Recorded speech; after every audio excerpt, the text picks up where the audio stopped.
সম্মানিত শিক্ষক এবং মিডিয়া এবং উপস্থিত যতগুলো আছে মানুষ, সবাইকে আসসালামু আলাইকুম।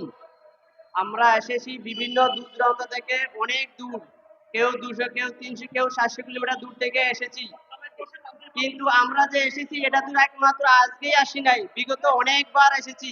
কেন এসেছি সবাই আপনারা জানেন যে আমাদের মাদ্রাসা, স্বতন্ত্র ইবতিদায়ী মাদ্রাসা জাতীয়করণ, এমপিওকরণ অনেকবার অনেকভাবে অনেক সরকার ঘোষণা দিছিল, কিন্তু আজ পর্যন্ত কোনো সরকার এখনো পর্যন্ত বাস্তবায়ন করেনি। বাংলাদেশে এই পর্যন্ত প্রায় 65,000 প্রাইমারি স্কুল জাতীয়করণ আছে, কিন্তু বাংলাদেশে একটা মাদ্রাসা সরকারিকরণ হয় না এখন পর্যন্ত।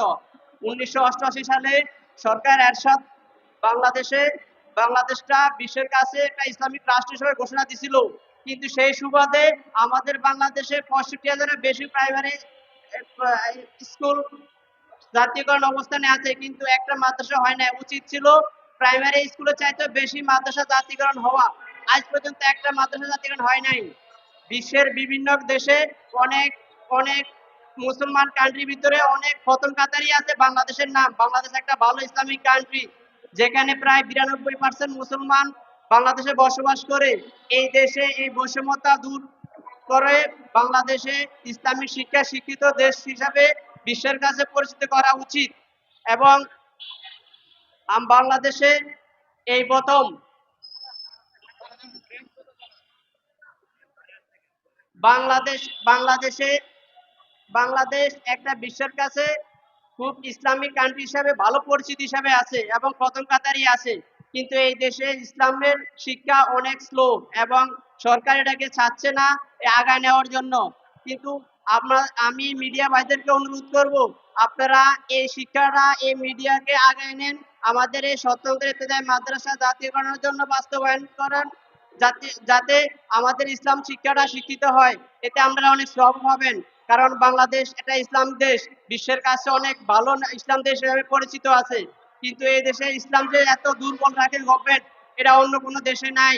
তাই আমরা বিনীত অনুরোধ করব যে আমাদের দেশ বাংলাদেশ একটা ইসলাম দেশ, বিশ্বের কাছে ইসলাম শিক্ষাটা যাতে আগে নিতে পারি, বিশ্বের অন্যান্য কান্ট্রি যাতে বাংলাদেশে এসে ইসলাম শিক্ষা শিক্ষিত হতে পারে, এই জন্য ইসলাম শিক্ষাকে জাতীয়করণ খাতে নেওয়া উচিত।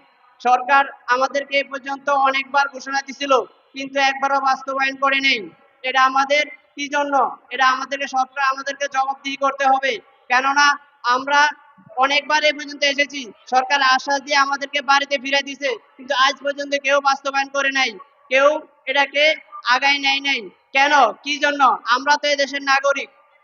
বিগত প্রাইমারি স্কুল সমাপনী পরীক্ষাতে সবাই ছাত্রছাত্রীর অংশগ্রহণ নিয়ে গেছে সে, এবং বাংলাদেশে যে স্বতন্ত্র ইবতেদায়ী মাদ্রাসা, এরাও সবাই তো সমাপনী পরীক্ষায় আগায় নিয়েছিল, একইভাবে পরীক্ষা পাশ করছিল, কিন্তু এই যারা পাশ করছিল ছাত্র, এরা আজ ভালো পজিশনে আছে, কিন্তু এই যারা টিচার দিছে, শিক্ষা দিছে, স্বতন্ত্র ইবতেদায়ী শিক্ষকরা, আজ পর্যন্ত তারা কেউ ভালোভাবে বেতন নিতে পারে নাই, পরিবারকে সুখে রাখতে পারে নাই।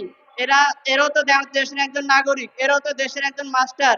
তাই আমি সবাইকে অনুরোধ করব, আমাদেরকে বাংলাদেশ যাতে জাতীয়করণ করতে পারে, এবং মিডিয়া ভাইকে অনুরোধ করব যাতে আমাদেরকে ভালোভাবে মিডিয়াতে প্রচার করতে পারে, যে বিশ্বে এবং বাংলাদেশ দেখুক যে আমরা খুবই অনাহারে আছি এবং অধিকার বঞ্চিত হিসাবে আছি, যাতে আমাদেরকে আমাদের মাদ্রাসাগুলোকে জাতীয়করণ করে এবং আমরা ভালোভাবে দেশকে ভালো শিক্ষা দিতে পারি, ইসলাম দেশ হিসাবে বিশ্বের কাছে মর্যাদা করতে পারি।